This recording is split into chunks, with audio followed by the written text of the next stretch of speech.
The thing that we keep hearing from the left and from the pro-trans lobby or the transitioning lobby on this is this idea that, any restriction puts, they say, quote, the lives of trans kids at risk. But when you look at reviews out of the United States, out of the UK, you are seeing an awful lot of cases where people have then gotten into their 20s after undergoing these treatments, having a great deal of regret and remorse for having been pushed in many cases into these treatments by the promises of doctors and by other people in the community, and they're left without reproductive function, sexual function in many cases. It would seem to me that we have to be much more honest in this country that this is an issue that cannot just be this sort of binary thing where it's portrayed as, troglodytes on the right do not want to support sexual minorities, which is how this is being portrayed. That's right. That's, of course, a completely ludicrous way to pitch it.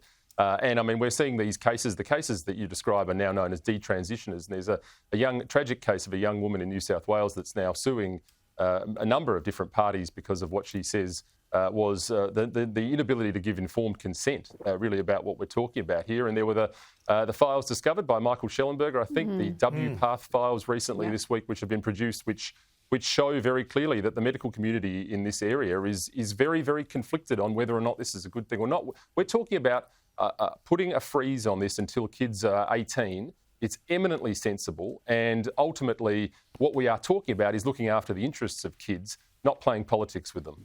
Well, you're talking about saving the lives of kids and saving their futures, because we're looking at some horrific consequences of some of these treatments, some of the irreversible surgeries, and just even the hormone treatments that can have all sorts of unintended consequences.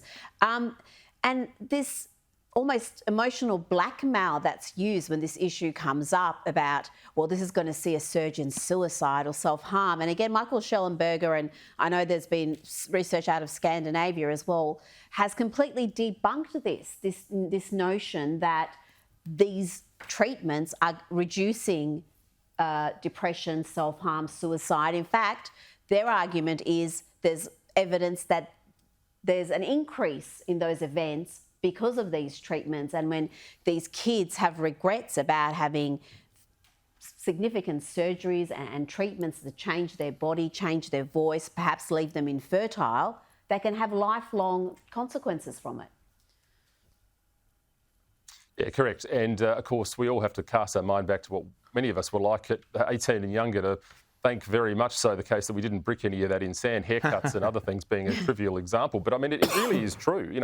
We look at people, and I know there have been a number of commentators, I think even Catherine Deves has said on Twitter at some point during the course of her time that she considered herself to be a tomboy when she was a youngster, and who knows what would have happened in this environment, just to use that as an example. So look, we are talking about putting a moratorium on this in order to allow children to mature, to give them the care they need, of course. I mean, we are seeing an incursion on the ability to even talk about this in some states in this country with these conversion therapy laws that stop parents and counsellors and others from even discussing this or providing care.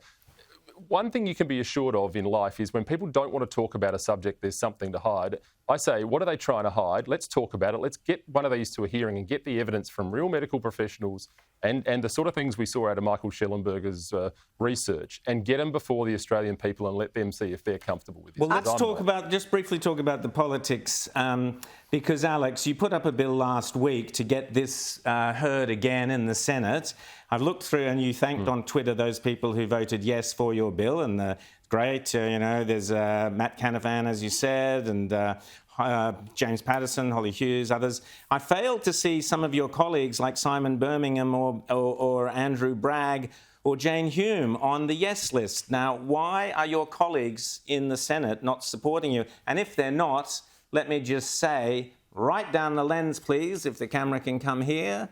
Shame on you. Anyway, shame on you if you did not support. Shame on you if you're a Liberal and you did not support Alex Antic in the Senate last week, shame on you, because this stuff is a disgrace.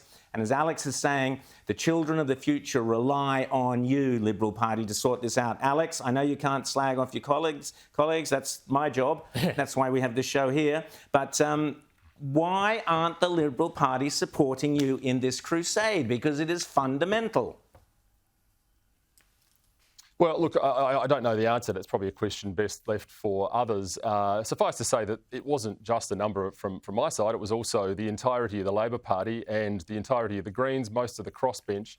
And some voted no, some just didn't attend the chamber, which, of course, is the other way of doing this. But once again, we're talking about having a hearing. We're talking about discussing it. We're not talking about passing the bill. The whole purpose of going to a hearing is to hammer out details, to try and take evidence from experts. And so it is a procedural matter at the end of the day. Look, I don't know. The answer is probably, or the question is probably better put to others, I would say, Rowan. Yeah, OK. Well, I think the point is, if the Liberals aren't supporting you on this, shame on them. Every individual not involved. You expect Labor, you expect the Greens not to support this. Rita. Well, absolutely. And we have seen in North America, we have seen in Europe, from Scandinavia to the UK and elsewhere, a complete rethink in this area where they have done reviews, thorough reviews, and realised they were doing harm to these poor, confused kids, and there's a better way of carrying out these treatments. Okay, and in Australia, there's no transparency. We can't even get clear data on precisely what's happening, what's the youngest age where a double mastectomy has been performed.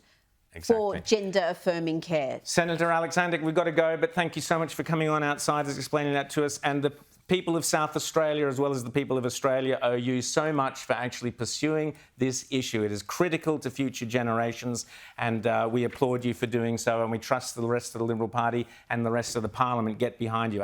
Senator Alex Antic, always great to have you here on Outsiders. Thank you.